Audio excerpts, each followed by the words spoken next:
Welcome to Snark Marks, everybody. We are a very funny podcast out of the Central Valley of California. I'm Andrew. That's Dusty. Hey. Follow us on all the socials. We are on Instagram at Snark Marks Pod. I'm on Instagram at Andrew Idell. We're on Twitter at Snark Marks Pod. At Snark Marks Pod. And then Dusty is on Twitter at Snark Mark D. That's true. Also, subscribe to our YouTube channel. We're putting all these up on video. And I'm liking it. I'm liking what we're doing. Sometimes there's visual elements. I'm trying not to rely too much on the visual elements because a lot of people still do listen the audio version, and I don't want to screw you guys over. We talked about, actually, we'll get into this. This is our second try at recording a podcast this week, isn't it, Dusty?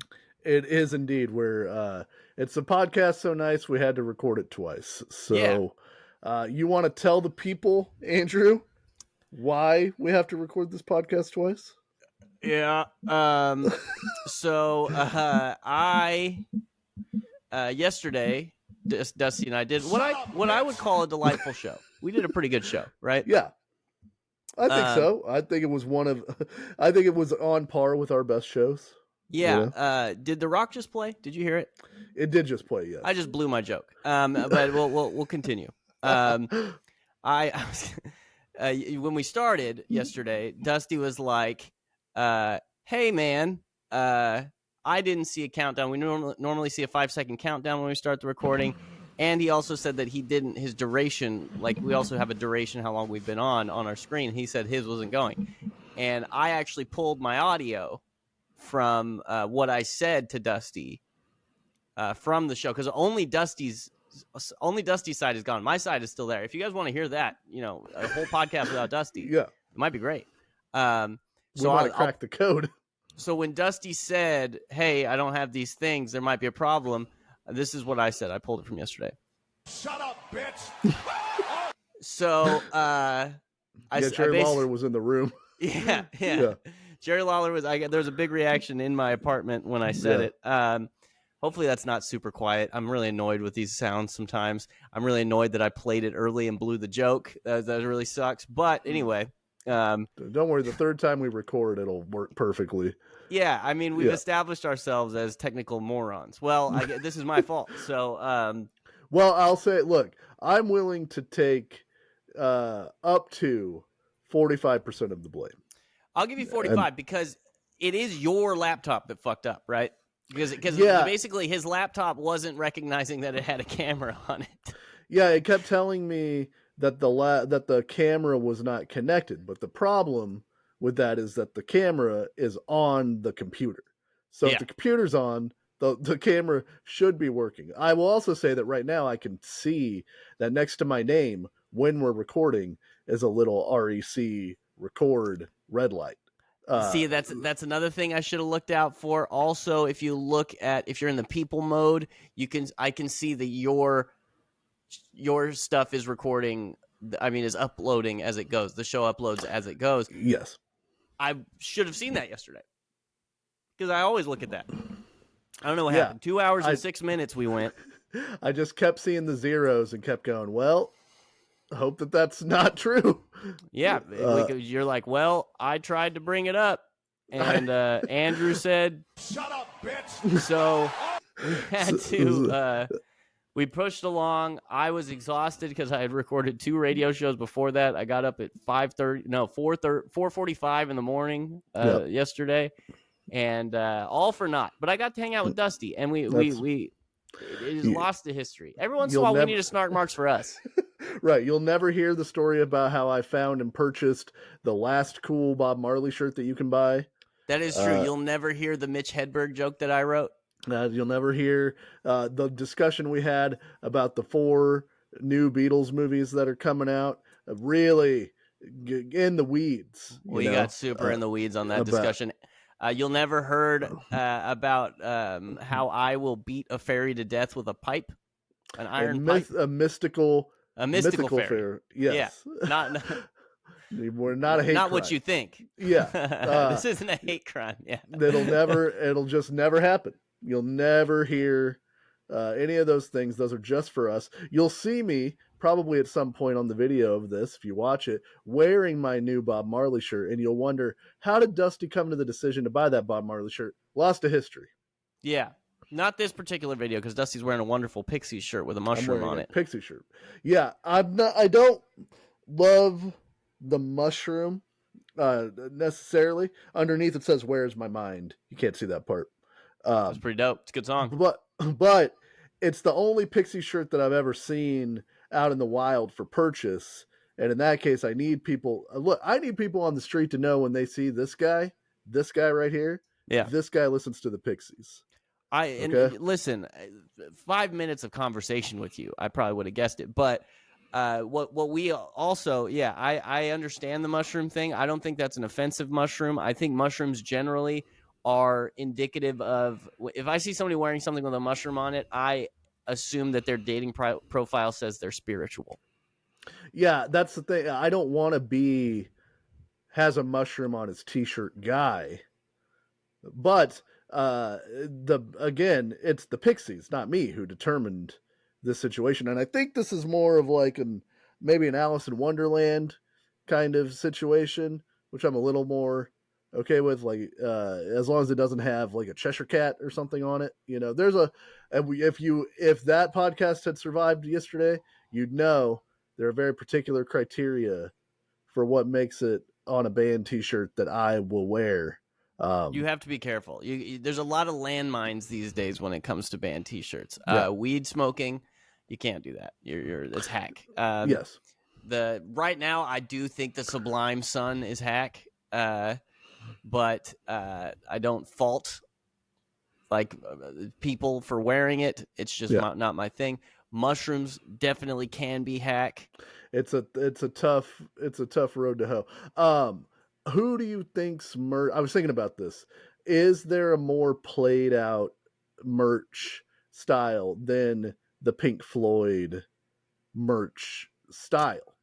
Now it is the everybody's making the old tattered looking 90s kind of corny, I don't know what the Gen Zers are calling it, shirts where it's like a grayish black shirt that looks tattered, and it has like the band logo on it, or it has like just random pictures of the band on it. It's like those old kind of, I don't know what they're being called now, but old band shirts like that are coming up on the Pink Floyd, because I don't see really Pink Floyd very much anymore. I'm seeing Nirvana is everywhere, and we talked about it yesterday. You bought a really cool Nirvana shirt. There's not a problem with buying a Nirvana shirt. I'm just saying they're everywhere right now. A lot of Metallica out there. Yeah, a lot of like girls wearing shirts that cover their shorts. It looks like they might be in their undies, and they are in a Nirvana or Metallica shirt. Which is a good look. I think it's a good look. I just think a lot of people are doing it. GNR Guns N' Roses getting some play. Also, they are getting some play. Because I think the Guns N' Roses logo, removed from any like sort of context, is just a cool logo. And it lends itself to that style for sure. Yeah.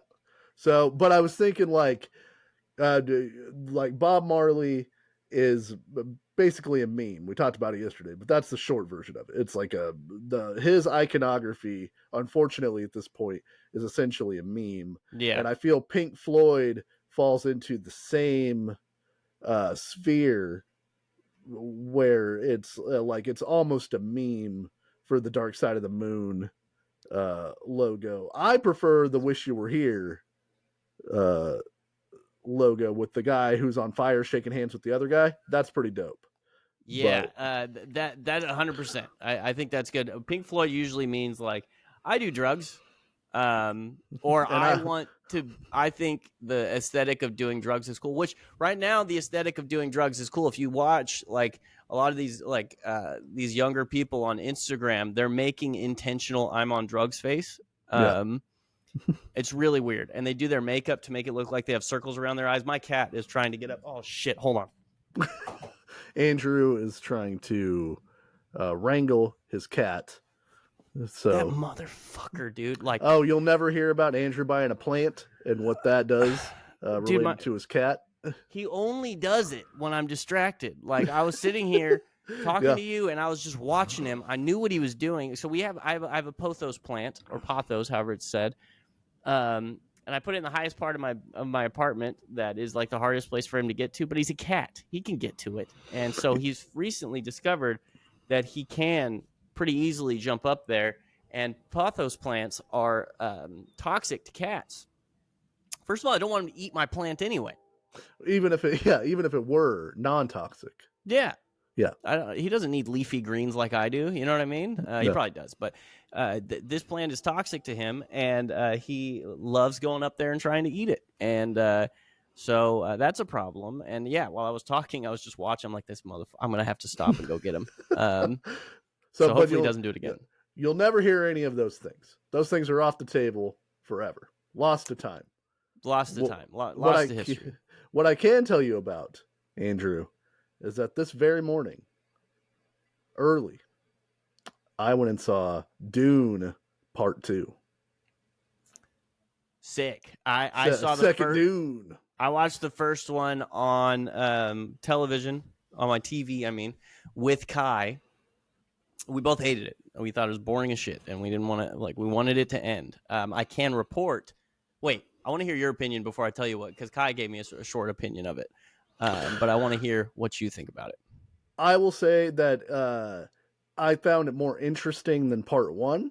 Okay. It is still very long. Yeah. For reasons that I'm not entirely sure of, because it's a lot of just like hanging around the desert. And look, I'm sure the mythology is rich and people are yelling at me or whatever. I could never crack the Dune book. Like, it was very difficult. Like, those sort of books, the Game of Thrones, Dune, that sort of thing, where like the entire mythology, even Lord of the Rings, where the entire mythology of it is built from the ground up, but the guy who wrote it has spent years figuring it out, so he's writing it like everybody should just fucking know what's going on Arrakis. Is very difficult. And nobody in this book is named Jeff. There's one dude named Paul. It's easy to understand, but then he gets a different name that's hard to understand. Everybody has a stupid name. And so in the book, I'm listening to the audio and I'm like, I don't know, I can't keep track of who any of these people are or why there's high houses and the lore of it all. It's too much for me. Apparently I'm a simpleton. But I end up giving everybody nicknames on shows like that. Yeah. If I don't know their name, like the girl, the assistant chef on The Bear, she's Teeth. I call her Teeth. Yeah. I don't know the name of her character. She's Teeth. Yeah. And you're on Game of Thrones, you're like, oh, hey, it's Cranky Guy. It's that Cranky Guy. Yeah. It's the girl who had sex with her brother. Oh, it's the brother who had sex with his sister. Yeah. And no hand. Bald eunuch. Yeah.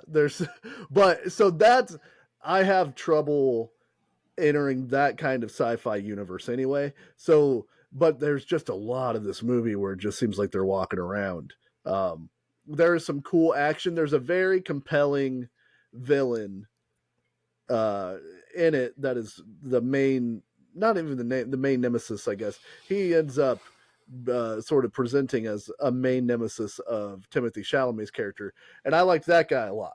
And that guy's played by Austin Butler, who played Elvis in the Elvis movie. Yeah, I think he's dreamy. I've heard from girls that they don't like him, but I've dreamy in this movie. They ugly him up? Yeah, real pale. Looks like Powder, if you're familiar with the film Powder. No, I'm certainly not familiar with the film Powder from the 90s. But that caused me to write a Ain't Nothing But a Hound Dog style song about Dune 2. But I will not talk to you about right now. It's just in my head. Okay. It's in my head. I was going to say, what are you doing? You know what I mean? Yeah. Look, I've got 2 verses of this song ready to go. What are you doing? Yeah. I'm Dune time is what I'm doing. So anyway, like, I enjoyed it more than Dune 1. But still like a solid B from me. It's a well-made movie. I don't know that I'll ever watch it again. And skip ahead, starting now, if you want to not be spoiled, more Dune. It seems like on the way. This not the final. There's no that they cliffhanger you again. Possibly more Dune. Dune Part 3. All right, a couple things. When we give spoiler alerts, we need to give a little bit more of a buffer. You can't be like, spoiler alert, just so you know, new movie. It's like I'm just saying they had to hit the button really quick. Yeah, But, I thought I gave plenty of time. I'm sure they're not surprised that there's going to be more Dune. They don't end things now. It is. So Kai said, this is what Kai said. I said, how was Dune? She said, long as fuck, LOL, but good storytelling and super immersive on the big screen. And her boyfriend fell asleep for some of it. So I also had to fight off some sleep for some of it. There's just a lot of desert action or desert inaction. That's a bad movie. Like, just stop doing that. You know what I mean? Like, let's make. But the thing is, nowadays, people think if they don't make their movie 3 hours, people aren't going to take it seriously, because serious movies are 3 hours now. Yeah, you don't have a lot of serious 90-minute movies. I don't know why. I don't know if it's a trend. They usually only do things for money, so maybe there's data that 3-hour movies sell more. But guess what? The movies that are going to sell are getting made 3 hours.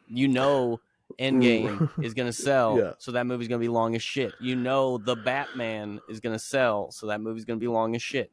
Killers of a Flower Moon was 4 hours long, something like that? It's 3.5. I'll never watch that movie, Dusty. I've heard it's good. I like Leo. Scorsese, I'm sure, is cool, Yeah. Well, it's almost counterintuitive, because the longer your movie is, the less chance you have for showings.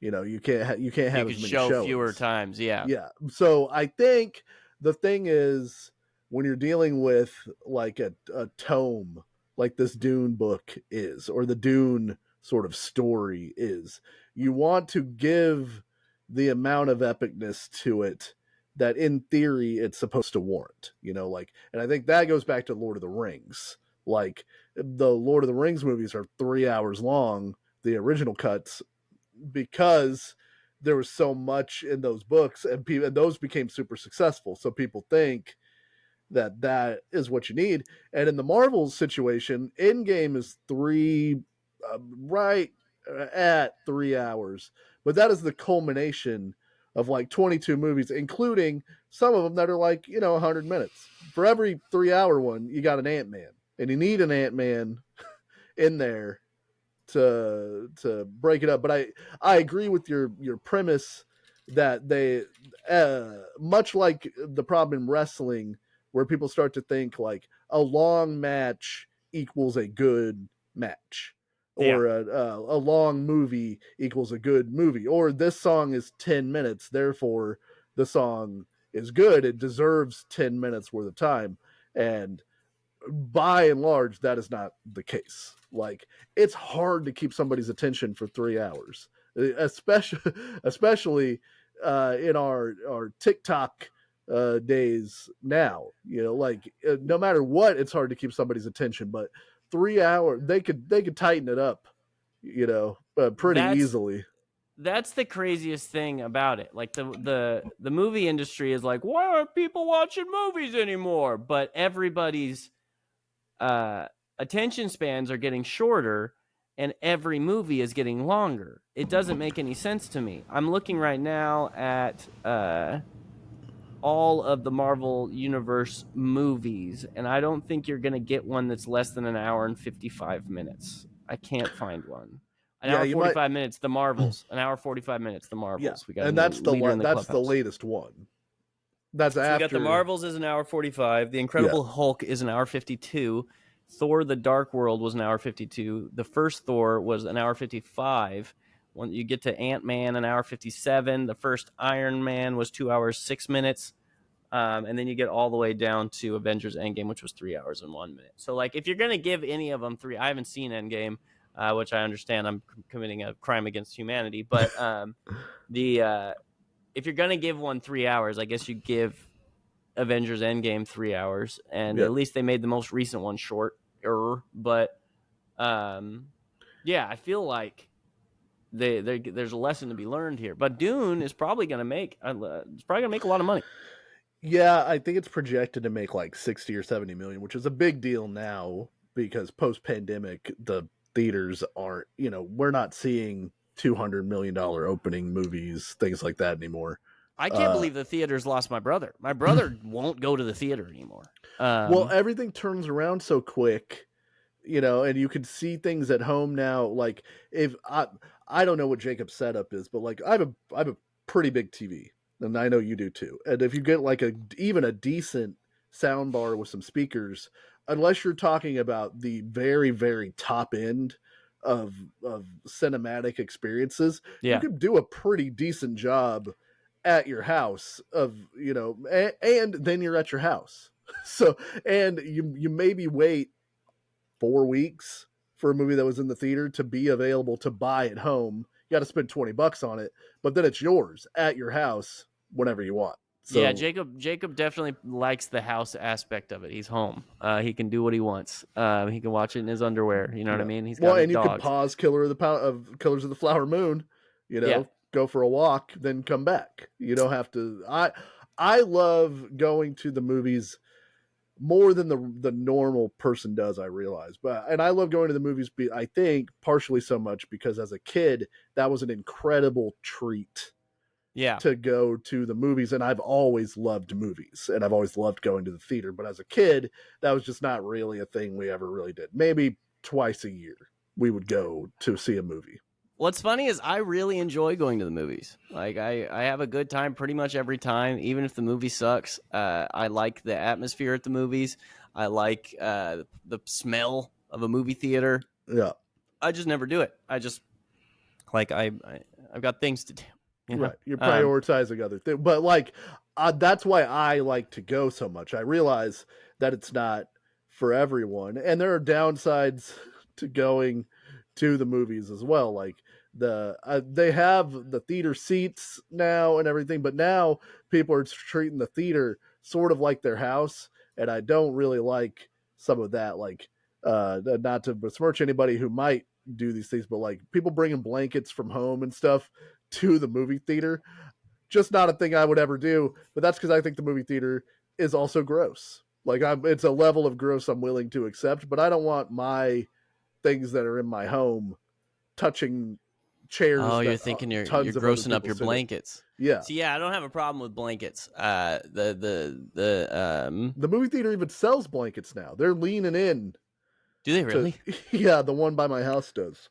Because anything they could do to get somebody to spend $11, Well, and every movie theater is cold as shit. So like, and all the movies are 3 hours, so you're gonna want a little bit of nap time in the middle, part of Act 2.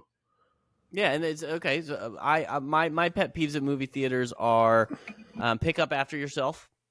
I know a lot of people are going to disagree with me on that. They say people get paid to clean up, and it's true. People do get paid to pick up, but let's pick up a little bit. I take my popcorn tub with me. Yep. I take my cup with me. I throw it in the trash can on the way out. I don't spill my popcorn all over the place because I'm not an animal or an infant. They are paid to clean up, but they should be paid to clean up what is a normal amount. They're not getting paid to clean up like your trash. That's not what they're there to make sure the theater is presentable for the next group of people. But if you're old enough to have a snack and to carry it and bring it in, you're old enough to bust your own tray. What are we talking about? It takes almost no effort. Is the cup heavy? What's going on? Because you're also leaving. You're already going. Yeah, you're already going out. It's the same as the shopping cart. The same basic situation. Like it's the same basic thing. It's easier than a shopping cart even. And put your shopping cart back. What are we doing? What are we doing? Yep.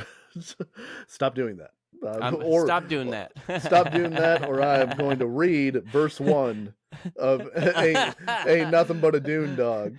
God, that's what it's called. No, I don't know. I just made that up. That's the working title. Yeah.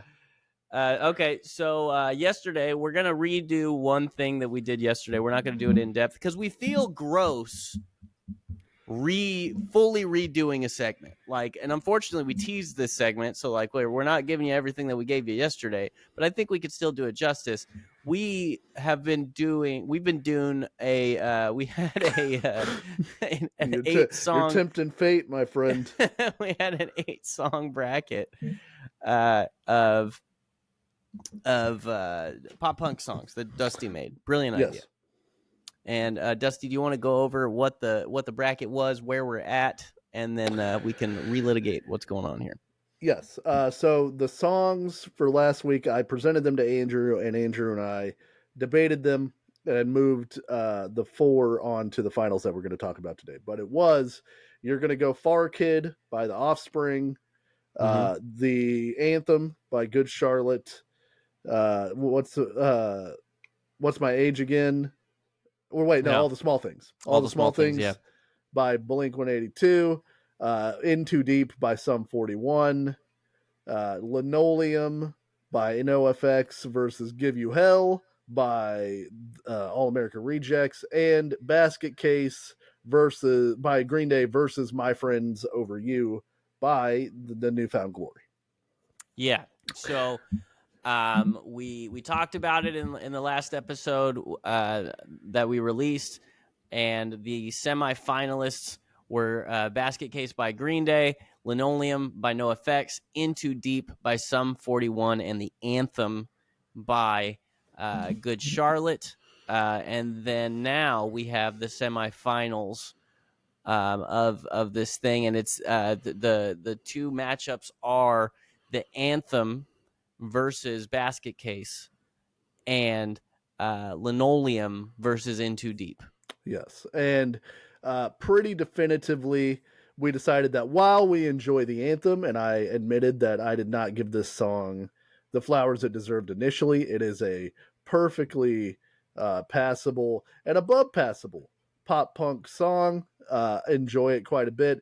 It does not hold up against Basket Case by Green Day, which we often state is one of the greatest songs ever written, possibly the greatest pop punk song of all time. So we pretty easily moved Basket Case into the finals. No surprise. Yeah, and I was super happy with how much you enjoyed the Anthem, because I feel like the Anthem is slept on because Good Charlotte is uncool in a lot of circles, and it's easy to poo-poo any of their songs. But they've got a few that are really, really good, and the Anthem, we had quite a discussion about it, but we probably should stop alluding to things you'll never hear. But the Anthem, it is quintessential for that era. It feels like it. But Basket Case is not going to be beaten by anything that Good Charlotte does, even though Good Charlotte had some really good songs in my opinion.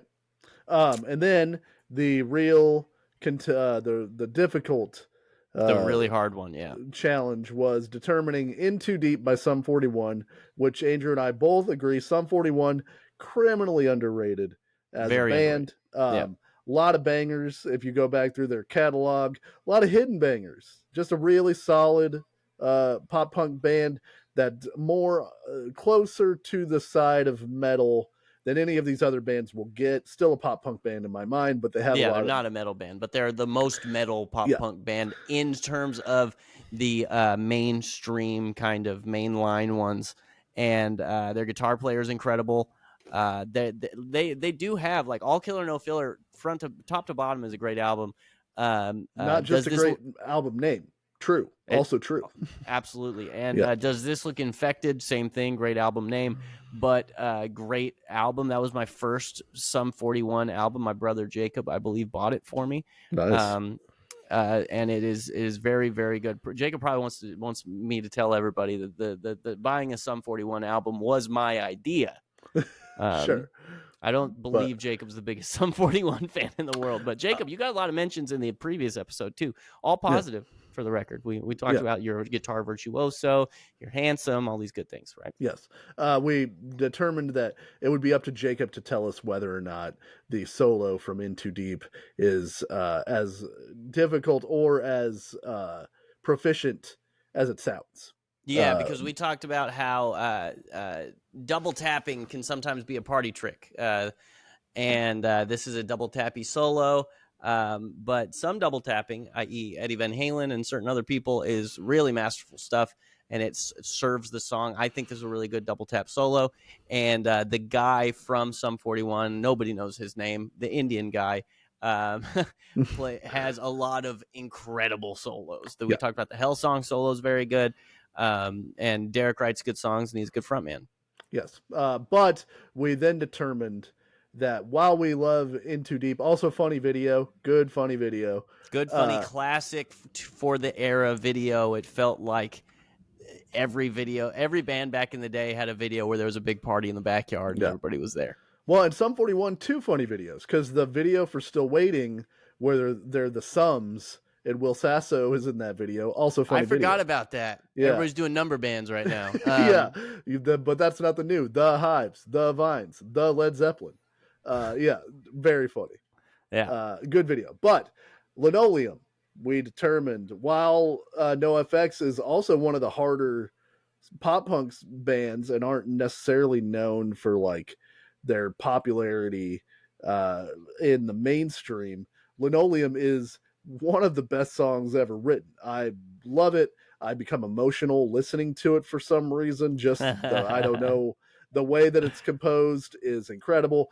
And after much deliberation, we decided that While We Love In Too Deep, Linoleum by NoFX was the winner of that particular round. Yeah, and if we're talking about mass appeal, In Too Deep wins that. I think if you ask 100 people in the mall and play them both songs, they probably pretty overwhelmingly would pick In Too Deep. But if you asked 100 people who are similar to us in terms of like our history with the music and what the time we grew up in and our age and gender and all that stuff, I think Linoleum would do pretty well. But personally, for both of us, Linoleum is it's too good. And if you're out there and you haven't heard Linoleum, because I'm sure there's somebody or multiple people out there who haven't heard Linoleum, give it a shot. Might not be your bag, but I think it's great. Yeah. So that gave us the finals of Green Day, Basket Case versus NoFX Linoleum.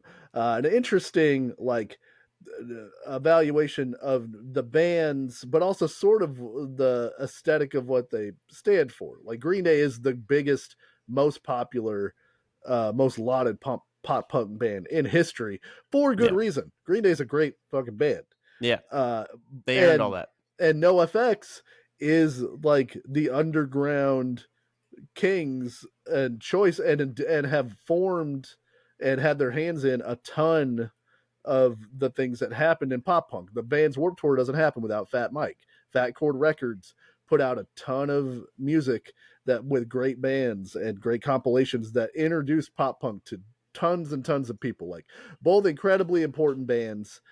Just one of them you're going to see on MTV way more than the other. Not a judgment on either band, just that's the truth of the matter. Yeah, well, and I can see why. Like I personally like NoFX is right now. NoFX might be my most listened to band currently. I've been listening to them a lot, but once again, mass appeal, and this is not a knock against Green Day, even though a lot of people in punk would see it as a knock against Green Day. Mass appeal, Green Day is like overwhelmingly more people will like Green Day than they will NoFX, and that's kind of by design on NoFX's end. It's not that NoFX doesn't want to be popular, but they also just can't be anything but themselves. Fat Mike can only be Fat Mike. Yeah, Fat Mike is not going to be the front man of the best band of the biggest band in the world, but he is one of my favorite frontmen out there. So is this got to be Basket Case? I don't think anything was beaten Basket Case from the beginning of this. Some bands got unfortunate draws.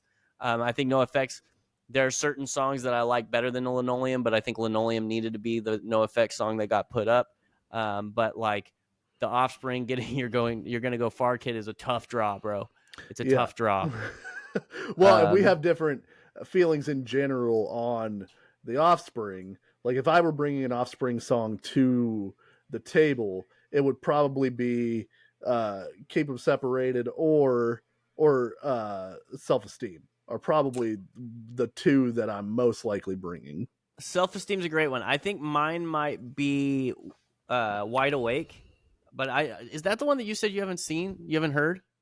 I don't know that I know. Sitting in my bed and I'm lying wide awake. Oh no, There's I know demons that song. in my Gotta Get Away. That's what it's called. It's Gotta not Get called Wide Awake. It's called Gotta Get Away. Yeah. I think I would go with Gotta Get Away as my favorite Offspring song. I'm looking at all of them right now. Anybody who picks Pretty Fly for a White Guy can jump off a bridge. The Kids Aren't All Right would be one but that I think is a deep cut. I love that song, but I don't know. It's their number 2 on Tidal. Okay. Well, maybe not a deep cut.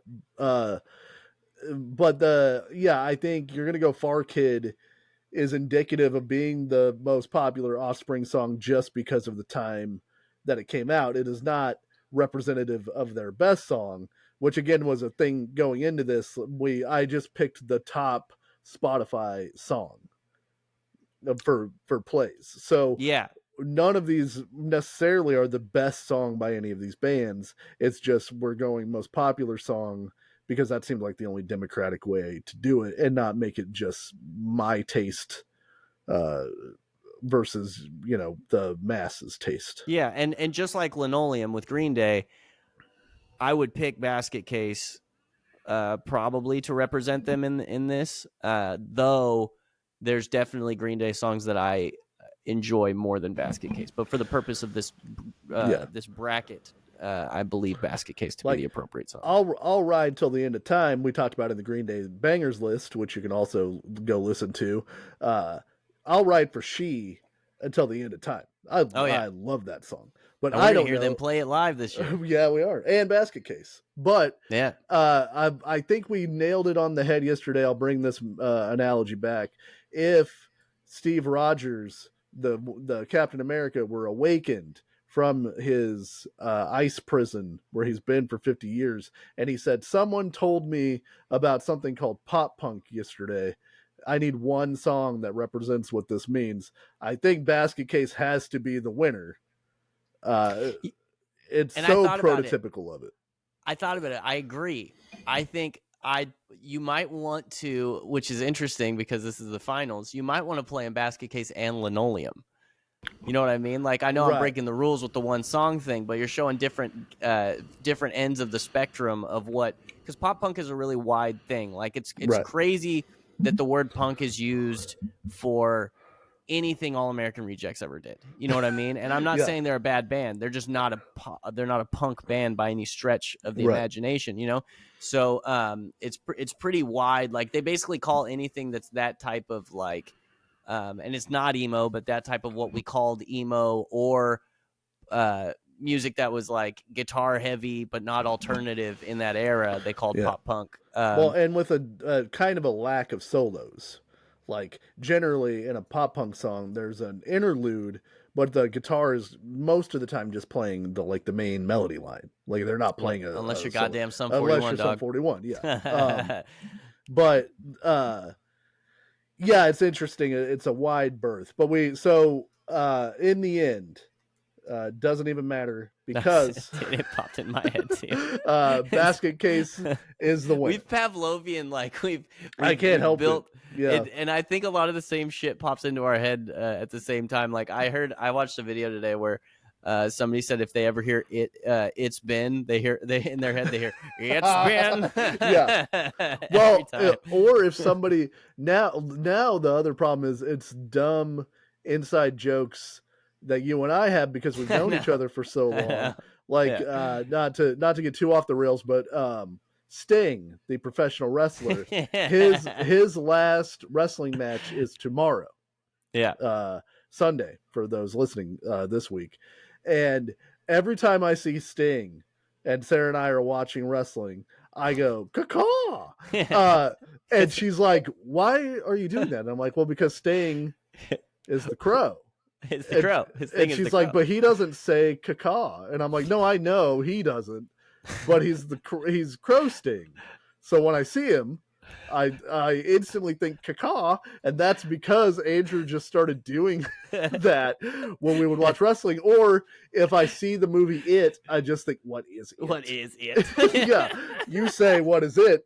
So, like, it's even more impossible because there are, like, cultural in-jokes like it's been, or it's gonna be me, or whatever. And then there's the other ones, which are just dumb things that I think of because of my friend. And I'm like, well, he has crows on his like entrance video. There's a bunch of birds. Yeah. So he knows, even though he doesn't say caca, he's aware that that's his chick, I used to go hard on that shit. Caca! Yeah. Every time I see him. Well, and when we went and saw AEW live, you're like, there's a chance I'll see the goddamn Stinger? Caca? Yeah, caca. Well, you couldn't do one without the other. So we want to continue this because we love talking about music, and where the March Madness brackets are going to be coming out soon, so it's a perfect time to do tournaments. The Snart Marks Tournament of Madness is going to continue. Next week, we're doing the rap song eliminator challenge, where I had Andrew name 8 rappers and give me the 8 that he wants in, and then I went and found their top Spotify song. I think from now on we should do 4 and 4. We each get to pick 4 because I had a different list. I had a few different people on my list, but that's fine. I'd love that. I'd love that. But this time we'll stick with your guys. So we're going to preview the list now, and I will say we talked about it at length yesterday, but a few of these artists, they had songs where they were collaborating with someone else, and that was the top song, or it wasn't a song that seemed indicative of their character or them as the lead. So I went with the top song that I felt like best identified the artist. Yeah. So round 1, in the number 1 seed, wouldn't you know who won the pony? Eminem won the randomized draw that I made. Yeah, super interesting. We had a long conversation about Eminem yesterday. Stop trying to be impressive. Yeah. Just make good songs, you son of a bitch. You're 50. Stop being the Yngwie Malmsteen of rap. Just no one wants to listen to it. It's so intricate. I don't care, bro. Your beard's weird. Freaking Machine Gun Kelly nailed that shit. Machine Gun Kelly's diss song on Eminem was pretty good. It was pretty good. I don't think he won the beef as he says he did. I think Eminem's song is better, but Eminem's just a better rapper. I don't think there's not a person alive that's not Machine Gun Kelly that you could poll that would be like, oh yeah, Machine Gun Kelly's definitely a better rapper than Eminem. No, but I'd go. I'm closer. I think it's closer than a lot of people think it is, because I think a lot of his disses hurt more. He got some real like you're sober and bored, huh? Like all that type of shit, and like the beard is weird. The beard is weird, and the what does he say? The rap god can't take a fucking joke and shit like that, and like he talks about how Eminem's sensitive and all that. But if you put them next to each other, Eminem rapped better, and it was a better song. But I listen to Rap Devil more often than I listen to the other one. Well, and like Eminem's punches are always going to be like, well, who sold more records? Who's the bigger guy? And like, he's like, you dress better, I rap better. Yeah, like that type of shit. Goes Reggie, Jay-Z, Tupac and Biggie, Andre from Outkast, Jada Corrupt, Nas, then Eminem, then Machine Gun Kelly. But Eminem later on he said, "I'm fuck top 5, bitch. I'm top 4." And that includes Biggie and Pac, whore. And I got an evil twin. So who the fuck you think that 3rd and that 4th spot's for? So he thinks he's number 3 and number 4. Right. I do love, what is that? Till I Collapse, I think is that the song that I just quoted. The one that you quoted was that fucking bar is one of my favorites of all time. Yeah. But in this industry, I'm the cause of a lot of envy. So anyway, Eminem, number 1 with Lose Yourself, which we can talk about the cult of Lose Yourself next week. I'm excited to talk about it. We'll see how it goes. He is taking on in the 8 draw Snoop Dogg, Gin and Juice. We talked about Snoop Dogg, his most popular songs not being songs that are his song necessarily. They're the ones he's on a lot of other people's songs with the Neptunes, etc. So if it was What's My Name, might run the table. I'm gonna do this joke again because or who am I? What's my name? because there's a lot of these. Yeah, you're gonna do this bit for the first time. You mean? Yeah, the first time. Never did it before. That's Never right. did it before. I appreciate it. In the 2 spot, we got Tupac with "Hit 'Em Up," which features the Outlaws, but this is perhaps the definitive Tupac song. And if you don't like that, fuck you as a business and a record label and as a motherfucking crew. Don't one of you motherfuckers got sickle cell or something? Fuck around and have a heart attack. It's not my definitive Tupac song, but I mean, people love "Hit 'Em Up." It was going to be California Love, but that was more of a duo. I would love to talk about that next week because I have thoughts on the cult of Tupac as well. Going to be a lot of talk about the cult of these particular people. If you have an ill word to say about Mr. Shakur, it is not an ill word. Versus Jay-Z, Big Pimpin'. Yeah, and that's a controversial one, right? Because so the number one Jay-Z song is a collaboration with Kanye West. Perhaps you've heard of it. They're in Paris. And who's in Paris? I can't remember how you said it. A certain type of person in Paris. Certain type of person that I can't say is in Paris. They say it, Dusty. No. I will not get trapped. If you escaped what I escaped, you'd be in Paris getting fucked up too. You know what I mean? And if it were those people in Paris, might run the table. Yeah, we can talk about that freely. That fucking beat is all time. It's very good. I love that song. I believe 99 Problems is the best Jay-Z song. I think 99 Problems might be the best rap song ever made. It's like number 30 on Tidal for his songs. Yeah. I could not believe how far down it was. Big Pimpin' is what I picked because the other songs are like duos with Alicia Keys or Beyonce, which don't necessarily, I think, reflect Jay-Z's style in the same way that Big Pimpin' at this point probably doesn't reflect Jay-Z in the way that he would like to be reflected. But that's the one. So listen, if he that's who he was.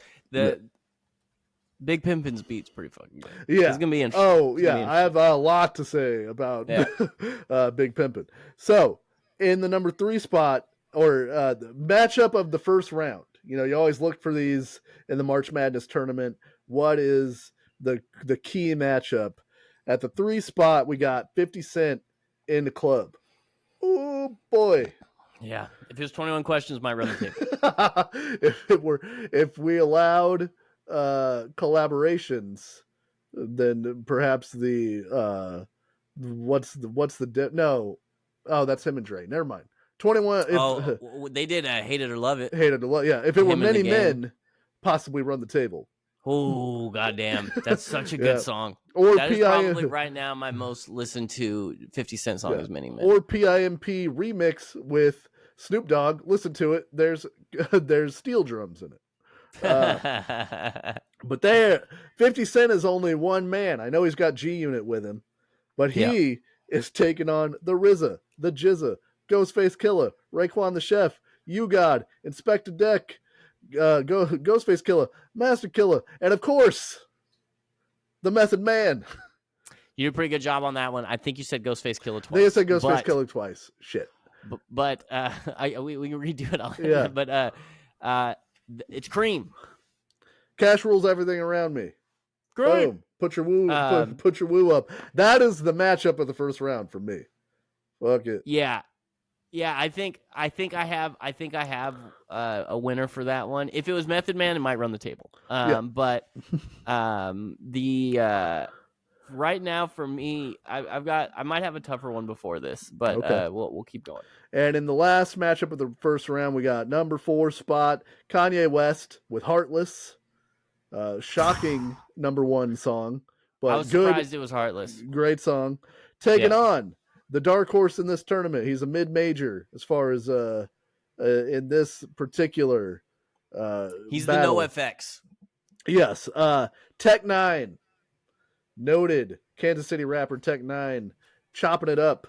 Caribou Lou is his 151 song. Rum, pineapple juice. We got to get into it next week. Yeah. Oh man. But we had to. If it was Worldwide Choppers, might run the table. I had to choose Caribou Lou because the number 1 song on Spotify for Tech 9 is the song that he did that features The Rock that Andrew refuses to listen to. No, I'm not gonna do it. There's no way it's good. I don't care. He's not. A lot of people talk to me and were like, "Hey, he actually does pretty good." Shut up, dude. If it was a rapper, there's no way you guys are like, "Oh, that guy's got bars." Like, it's about pride. It's about power. It's about yeah. He's he Fort Minered the shit out of it. Yeah, he says he's gonna rip your face off. That's the hook. We gonna rumble. We gonna rip your face off. We gonna rumble. And look, Tech 9's on it. So there are some bars. There are some legitimate bars. But my goal now is to at some point have Andrew listen to the bars from The Rock. But well, that's the interesting thing about Eminem is, and we'll probably talk about this, but Tech 9 was if Eminem put out some songs like Tech 9 with the rhyme schemes and the cadences, they might be better. He might get like Tech 9's been doing what Eminem's been getting credit for like 15 years or more, 20 years or more. Yeah. Like, anyway, we'll talk about it. So that is for next week when we're probably going to go through. We talked about all kinds of different genres that we can do this with. That's why I like this format. You can do it with pretty much anything, and I enjoy that. So I want to talk to you, Andrew. I know that you're not in the bubble at this point necessarily, but last night I think the two main events for WrestleMania got locked in.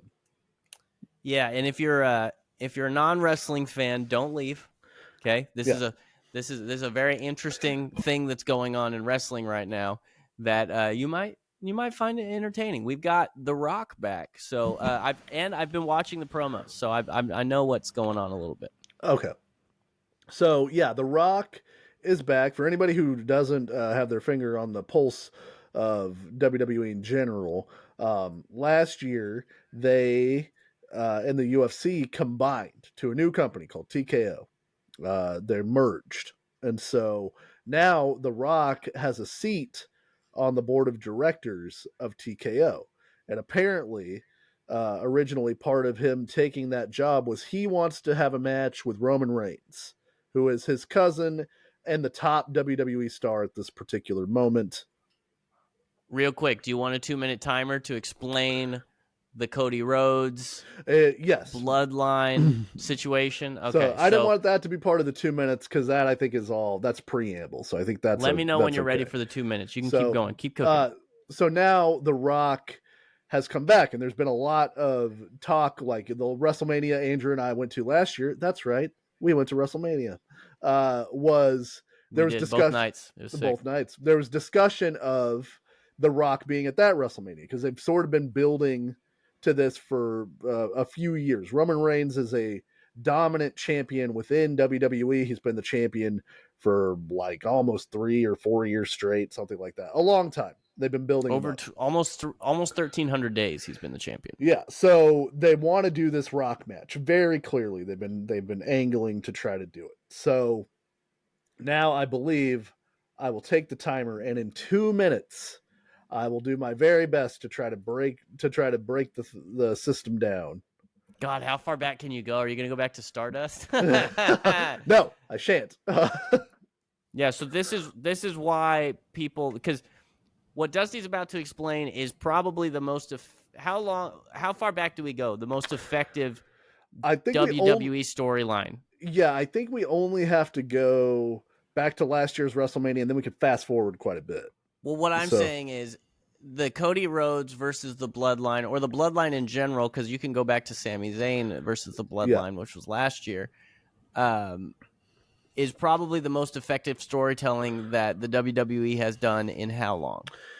In a long, long time. This is a very long story. Maybe 20 years. That they've been telling. Yeah, it's reminiscent of, I mean, I don't know how it ends. I don't know if they have the end necessarily planned out, but like the way that they used to book things was like Macho Man Randy Savage wins the title at WrestleMania 4, and they already have the main event of WrestleMania 5, which is Hulk Hogan versus a heel Randy Savage, plan it. And so they just work backwards. And this feels like, for most of it, there's been a few stumbling blocks for some people, but most of it has been a sort of, we're working backwards from an end point that we have to tell this story.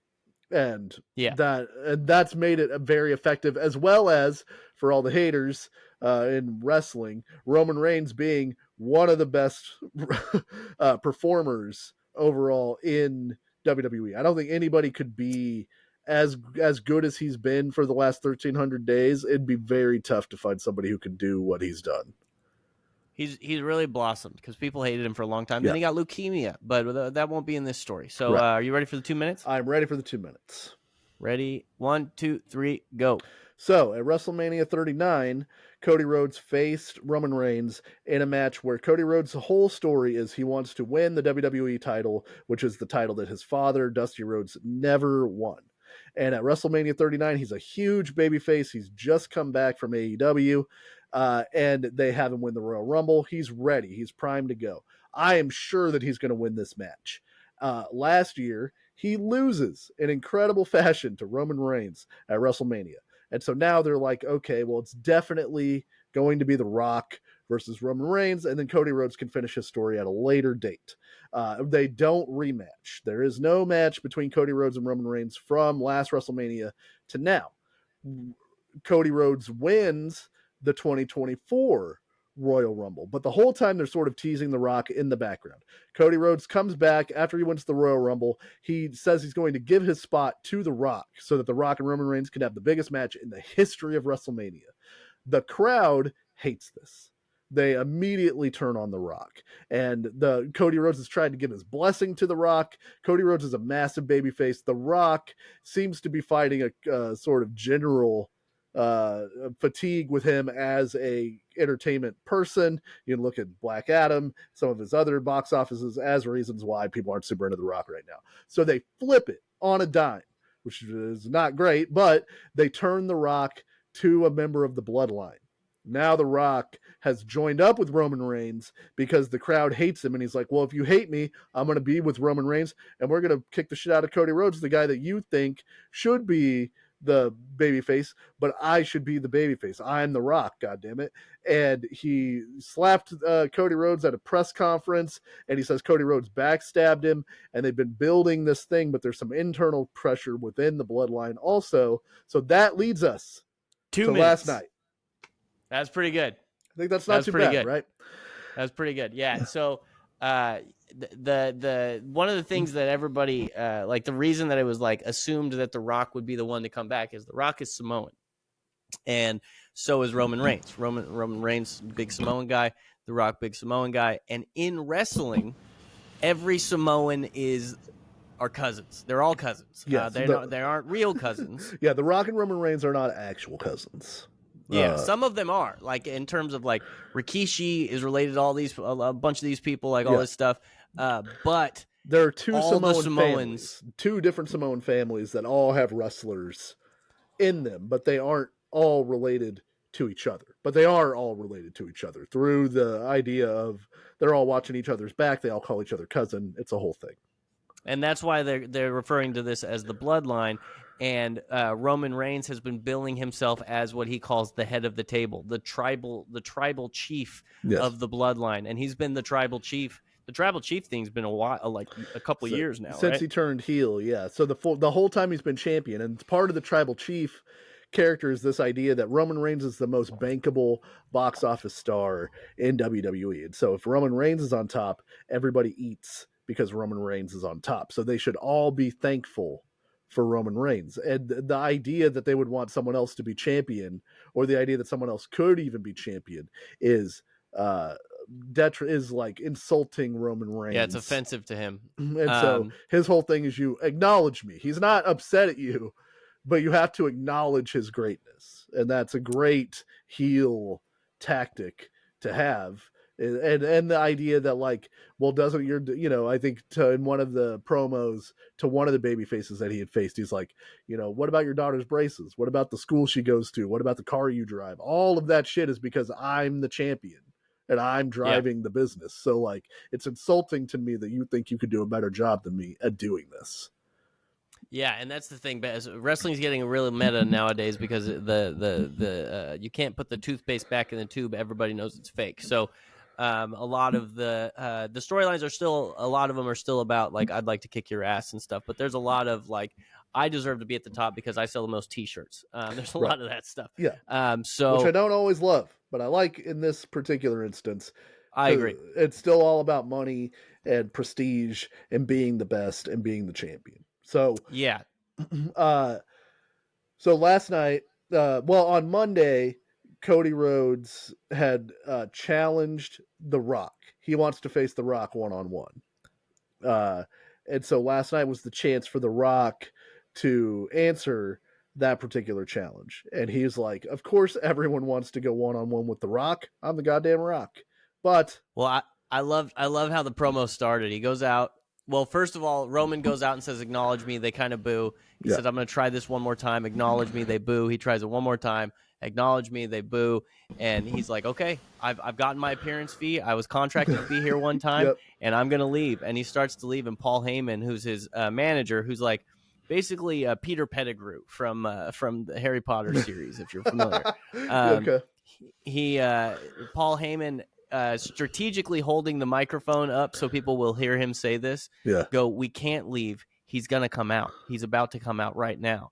And then he says, kind of corny, but it's almost like tongue in cheek. He's like, when we ladies and gentlemen, right after this commercial break, the people's champion, the greatest champion in the history of the WWE. Oh, he didn't say that because he would be disparaging Roman. He said the great one.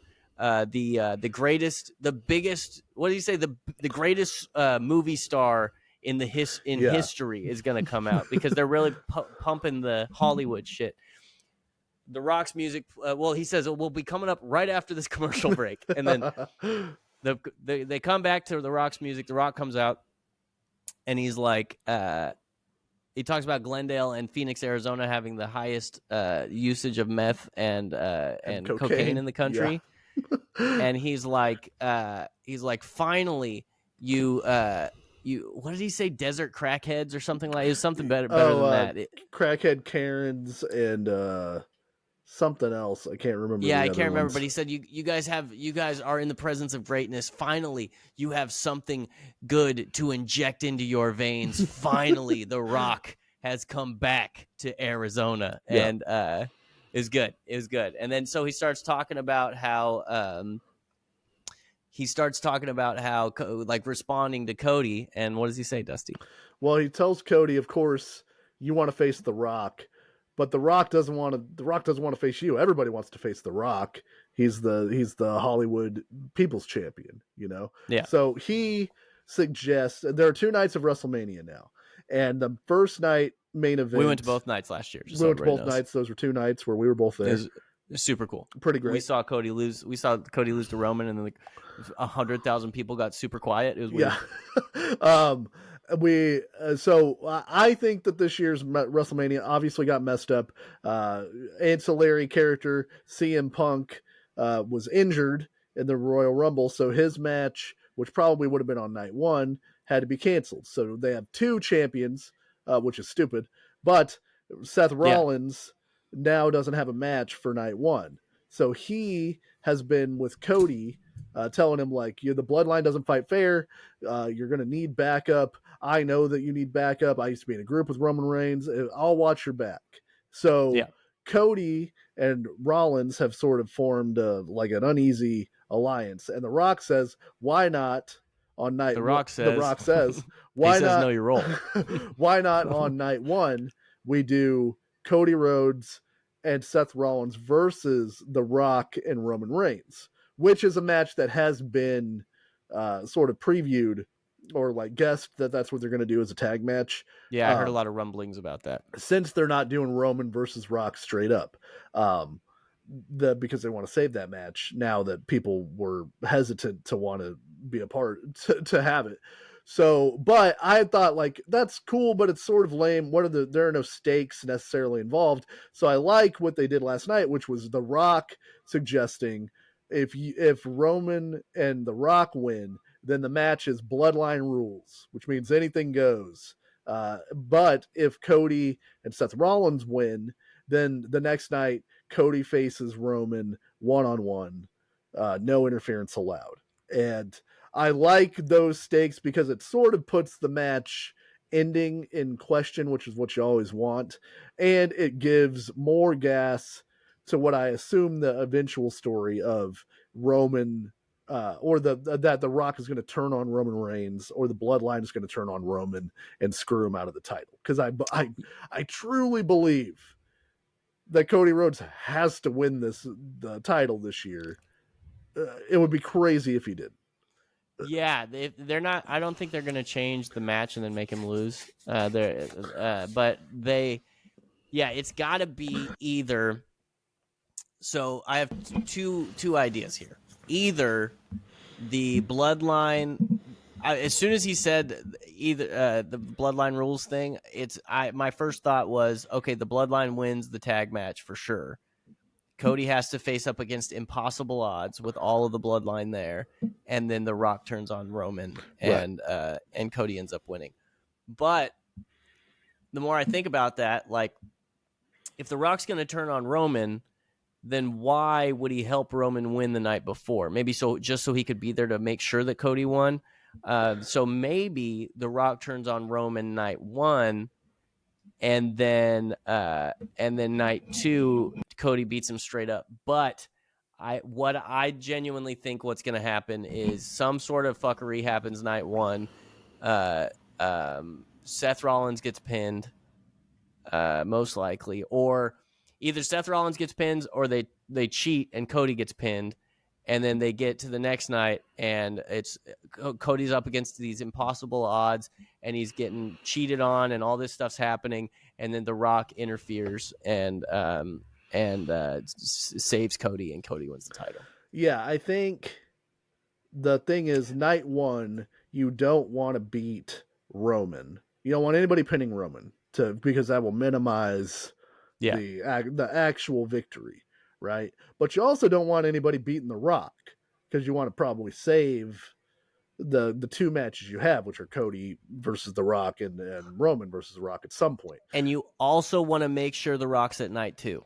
Yeah, and you want the odds stacked against Cody. So I think that you can beat Cody night one as long as he's winning on the second night. You can beat him, but you can't beat. I don't think you can beat him clean. I don't. But they're not going to. That's not how the Bloodline wins. Yeah, but like, it's because you can either do that or you can have Rollins. Because if Rollins gets pinned, then that's fine, and then you have a story. If Cody wins, he can be like, "Hey, I had to win in spite of the fact that you lost whenever you said that you were going to help me." Or Seth just walks out on him.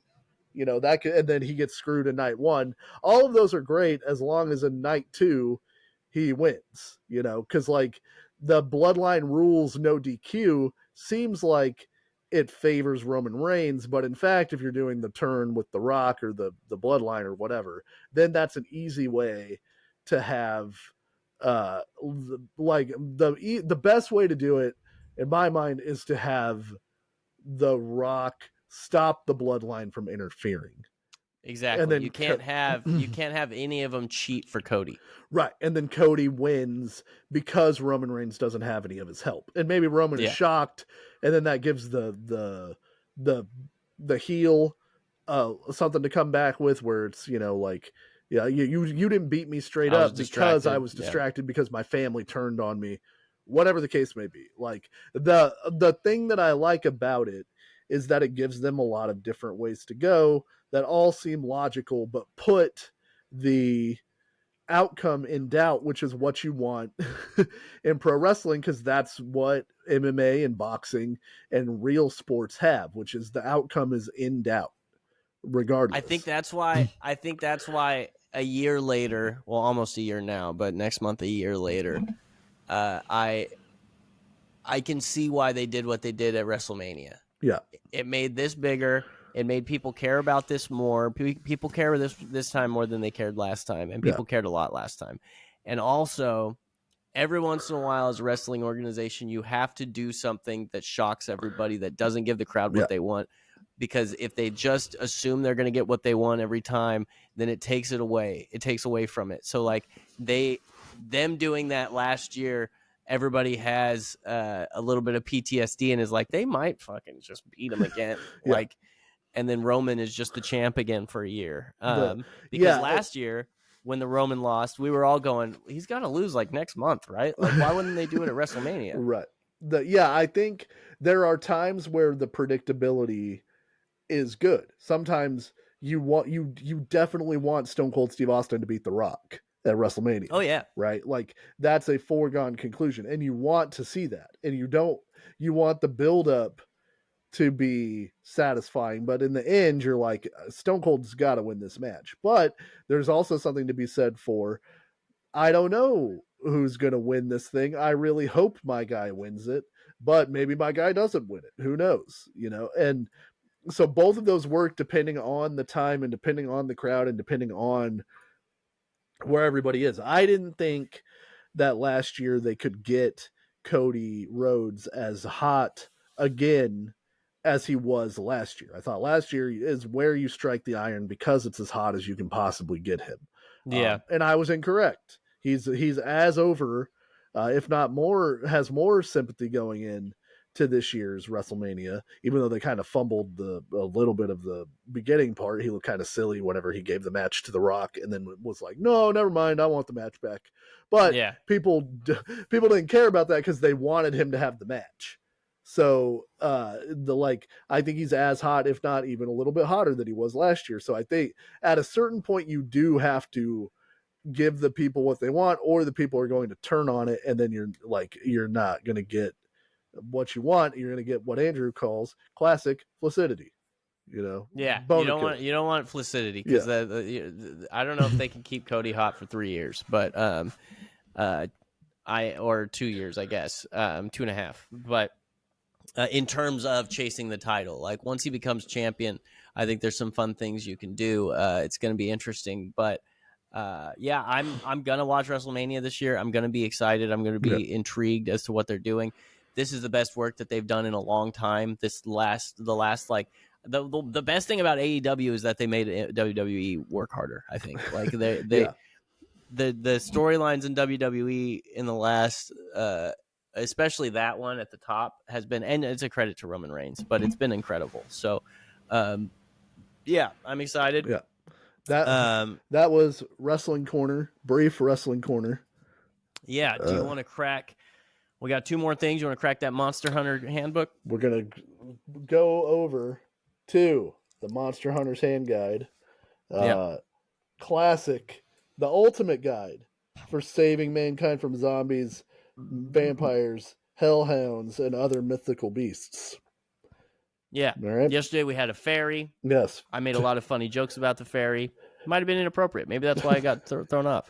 Today, I like to put it as Andrew and I have entered D&D style into a room, and we're face to face. Are you ready to take on the Sphynx, Andrew? I've got +5 charisma, by the way. Is that just a cat with wings? It's a little blurry on my end. It's gonna get it. It is. Well, I'm glad you asked, because the Sphynx is a winged creature with the head of a woman attached to the body of a lion. It appears in ancient Egyptian artwork, most notably the famous sculptures in Greece or at Gaza. The Sphinx, the pyramids. Yeah. So, Sphinxes are intelligent creatures capable of speech. In fact, they take great pleasure in posing riddles to passersby and slaying those who fail to answer them correctly. Edgelords. Sphinx are the original fedora wearers. That's right. Here's where a fedora would go. They would look funny with a fedora in ancient times. Sure. They're posing riddles to passersby. I got stuff to do, dude. I don't want to answer me these questions 3. I don't have time. But they've got the body of a lion, they've got wings, and they've got the head of the only thing in the world that's more mean than a lion. So, yeah. All you have to do is answer the riddle correctly, and it will bring about the beast's destruction, according to this. Wait, it'll bring about the beast. So if you get it right, they fuck you up. No. It'll bring about the destruction of the beast. Oh, it'll destruct. Yeah. Okay, I thought it would be like they get mad. If you recall Oedipus, If you get it right, the story of Oedipus, one of the yeah, I do. One of the parts of that is I do. He has to answer the question of the Sphinx. What walks on 4 legs in the morning, 2 legs in the afternoon, 3 legs at night. I believe it's the riddle. Do you know the answer to this riddle? It's man, bro. Because he crawls, then he walks with a cane. And at night. Well, night is the twilight of his existence. I know. We're talking about metaphors here. It's a Sphinx, Jesus dude. He's tricky. Christ. What do you think? Yeah. I'd slap the Sphinx for saying some stuff like that. Say some stupid shit like that to me. If you slap the Sphinx, it's got the head of a woman. Are you? Is that a problem? Are you canceled? Well, I don't know about in ancient times. Now it's certainly a problem. Now it might be a problem. Yeah. Well, given that a single Sphinx was able to terrorize Thebes, it must be assumed that the creatures are highly resistant to blades, clubs, and bows. They must have tried your standard weapons, I guess. And the Sphinx. I want them to define highly, because I'm gonna tell you right now, I'm not beating a Sphinx unless I have a gun. Yeah, I need a gun, Dusty.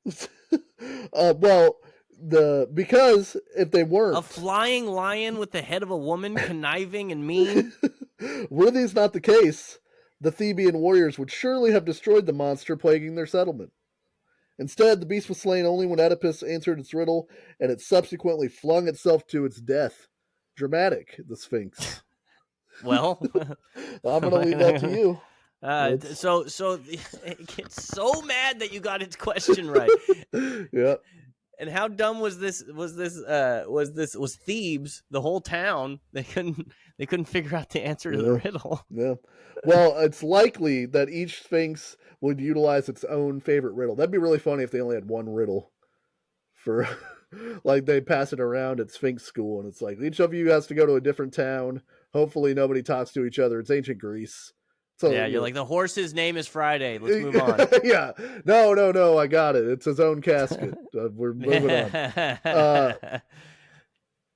Oh, yeah. I was right. The riddle, what walks on 4 legs in the morning, 2 legs in the afternoon, 3 legs in the evening, and is the weakest when it has the most. Oh, I forgot about that part. All right. The weakest when it has the most. I guess they assume that you have the most when you're about to die. I guess so, yeah. I don't know. Given the psychological profile one may construct from these creatures, it is possible that the Sphinx may also be driven to despair and suicide if challenged by a riddle it cannot answer. Such an event would likewise reveal the monster's mental superiority and hopefully bring about the monster's death. So you gotta am I a Sphinx? Because I get real sad when I can't solve a riddle. I feel so stupid when I can't solve a riddle. When I can't get a connection on the connections game, I get real mad at myself. You know? Yeah, New York Times connections. Yeah. So danger claws. I didn't really read anywhere in here where the Sphinx is like fighting anyone. But anyway, its weakness, suicidal tendencies. Loves that band. All they wanted was a Coke, you know, or all I wanted was a Pepsi. But the only way to get it to kill itself is to either answer a riddle or to tell it an unanswerable riddle. This is a weird creature. Yeah, it's got very specific things that trigger it. It's very. You take a Sphinx to trivia, and it's like it's holding its beer and its hand is shaking. Yeah, that's. No, you don't get it, guys. The stakes are real high on this one. No. It's not just a basket of free hot wings for me here. I can't remember the name of Rachel's boyfriend on Friends season 3 is. Yeah, that's who. What's the name of Jerry's neighbor? God damn it! I know he's Nedry in Jurassic Park. Does that count? Please tell me that counts. You guys have no idea what I have writing on this. So I guess based on my trivia skills, I feel like I have a pretty good general trivia knowledge. Depending on which Sphinx I come across, I feel pretty good about my odds. Doesn't seem like anything bad happens if I don't answer the riddle right. Okay, you know what I'd do? Just make up a riddle that has no basis in logic. What do you call a cat with 3 legs? Steve. You know what I mean? That's an unanswerable riddle. Well, I bet. What if he's got a book? Like, sometimes on Jeopardy, when someone answers, they have to go to the judges to see if that's a good, like, if that's an answer that fits the parameters. Wait, that was not based in logic. They come, or no, they start like sadly running to a cliff. Yeah, and then they turn around. They turn around and go, "Wait a minute!" But by then, I'm already inside the gates. Yeah, you're gone. So Sphinx seems pretty easily defeatable. You got to say. I don't know, man. I'd have to. The problem is they're terrifying. They've got big buff arms. They're like me. They're listen. Once again, lion's body, woman's head, wings. You might be too scared to think of a riddle or the answer to a riddle. That's probably most of what it goes off of. Is it trying to kill you while you answer the riddle, or does it sit there and lick its paws and wait for you to have a chance to answer the riddle? Yeah, I don't see anything that says that it's like after you. It's just hanging out. That's why I'm saying it's. But it terrorized Thebes. Well, it terrorized it because they couldn't get any. I don't think that they could do any trade because no one could come in unless they answered the riddle. Oh, because I don't think really. I don't think it kills people. I think it's like, at least from what the book says, it's just bothering. A real weirdo. It's just a weirdo. Yeah. Okay. Listen, if I angered a Sphinx and it wanted to kill me, it would probably kill me. Yeah, how like sometimes you want to go somewhere, but the cat is laying in the way, and it won't move. That happened to me actually when you said that you were ready to go today. My cat was asleep on my lap, and I had to wake him up. Right, so that I think that's the same thing. So I think I'm giving it a 50-50 shot with the Sphinx.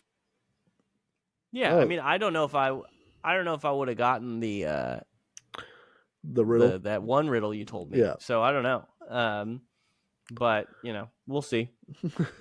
Yeah, go to your nearest town when with I come Sphinx. across it. Yeah. Yeah. All right, you want to do some trivia? Get out of here. Yeah, let's knock out some trivia and get out, make like a tree and leave. Not the Mitch Hedberg joke that you thought of.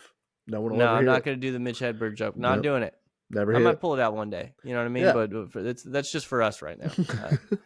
We hold it close to the vest. We'll start with the Dozen Daily Trivia. This is Barstool Sports Trivia. It is you get 9 questions, different categories. The first 3 categories are always sports. We don't have baseball or golf. We might be fucked. We've got NFL, college football, and NBA. The rest of them are like various American culture questions. So we'll start with NFL. Before becoming a Pro Bowler in Houston, Matt Schaub was the backup quarterback for this NFC South team from 2004 to 2006, and later returned as a backup from 2016 to 2020. Okay. I have no idea, Dusty. The Atlanta Falcons. Hell yeah, dude. Look at that. Hey, I nailed a hockey question yesterday on a double dip. Yeah. I'm pissed that we... But you don't know that, but gone. no one will ever know. Yeah.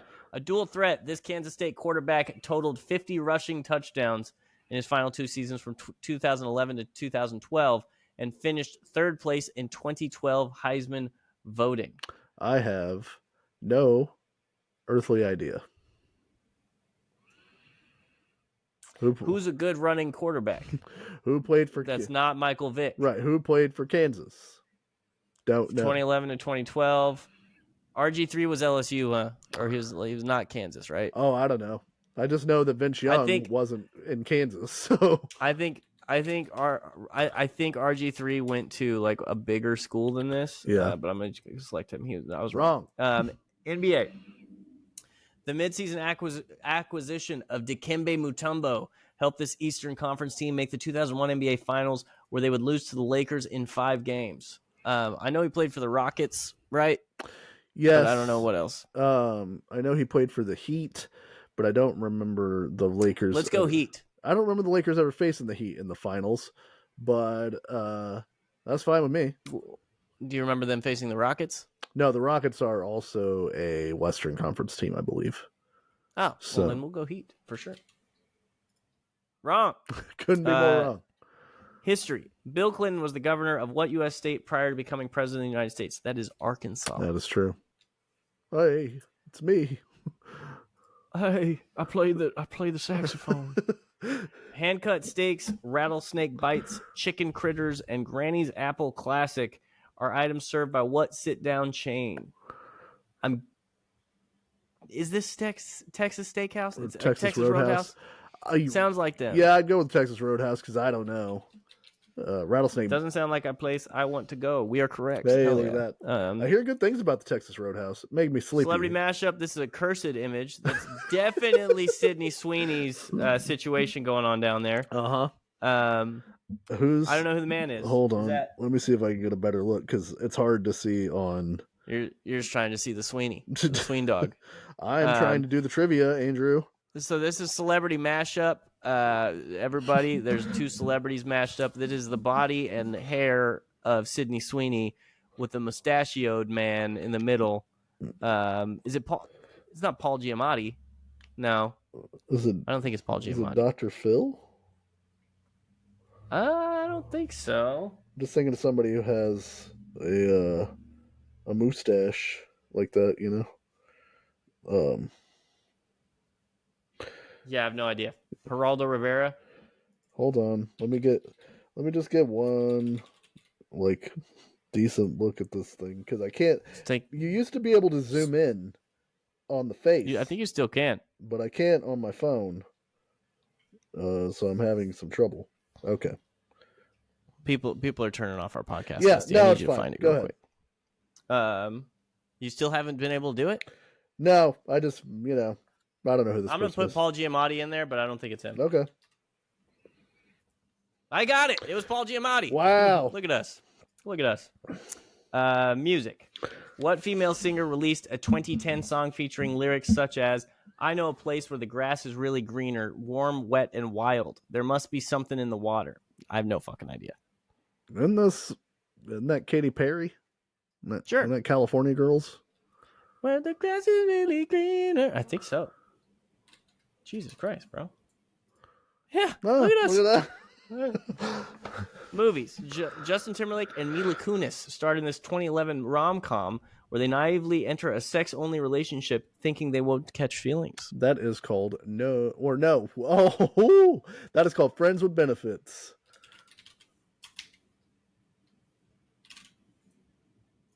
Hell yeah, I almost called it No Hard Feelings, but that's the name of the Jennifer Lawrence movie. Sounds like Only Hard Feelings. Yeah. Hey-o. Yeah. Television. Adam Driver earned multiple Emmy nominations playing Adam Sackler on this female-led HBO dramedy from 2012 to 2017. This is Girls. He was in Girls? Yep. He earned 5 Emmy nominations. We can double dip. NBA. What about also, the 76ers? I know they played the 76ers. Ooh, I think that's a good one. Nailed it. Look at us. Only one. We missed Only one. We tied our record. Dumb. Yeah. It says 2 incorrect, but ultimately we got 1 incorrect. Yes. I'm pissed. So the one we missed was NFL. 61% of people got it right. I mean, no. College football. College football. Who's this dude from Kansas? Colin Klein. Nope. I would have no chance. That man does not exist. What percentage of people got Colin Klein? 21%. Yeah, go fuck yourself. So we'll do movie to movie. Okay. This is a trivia game in which you have to get from one movie to another movie using some like 6 degrees of Kevin Bacon type shit. Like somebody with this person was in this movie who was in this movie with this person, all that type of stuff. Yep. So we have to get from Call Me by Your Name to Marry Me. I don't know of either of these movies. So okay. I don't know who's in Marry Me. Can I get a quick look at that? J-Lo, Owen Wilson, Maluma, John Bradley, Sarah Silverman from Game of Thrones, Sarah Silverman, Kat Cunning. Okay. All right. Let's go back. So who else is in Call Me by Your Name? Timothy Chalamet, Armie Hammer, Michael Stuhlbarg, Amiris Kassar, Esther Gerrel, Victoire Dubois. That's a sweet name. Vanda Capriolo. This seems like a hard one. I think I can do it. Okay. It might take a little bit of doing, but a little bit of Dune. Yeah, a little bit of Dune. Let's go Army Hammer. right. On Call Me by Your Name. Sex pervert. Yes. Who was in? Well, let's go down. Let's see what else he was in. He was in Death on the Nile, Crisis, Rebecca, Query, Hotel Mumbai, Wounds, On the Basis of Sex, Sorry to Bother You, Home Shopper, Call Me by Your Name, Final Portrait, Cars 3, Free Fire, Nocturnal Animals. Go to Cars 3. All right. Hell yeah. Owen Wilson is in Cars. Wilson. And then he's in Marry Me. Look at us. I think that's 2. Boom. Fuck off. Look at you. We did it. I didn't even know. I say we. Yeah. Is that is the shortest possible? That is no. It's not the one they listed. It's not the one they listed. Call Me by Your Name has Timothy Chalamet, who is in The French Dispatch with Owen Wilson, who's in Marry Me. That's true. So we went a different way, but yeah, the end is the same. We cut our own road. Yeah, we're not out here. We're not the nepo babies of movie to movie game. Down with the moral majority. Yeah, you know what I mean? We take care of ourselves out here. You know, I don't need you to show me the way. All right, this is a makeup episode. Thank you to everybody who listens. We still wanted to put something out. We thought we were going to do like an hour. Did an hour and a half. Hour and a half, pretty good. That's the optimal time that we're shooting for anyway. So it was like last night was practice. The Ager dropped the socials at the top.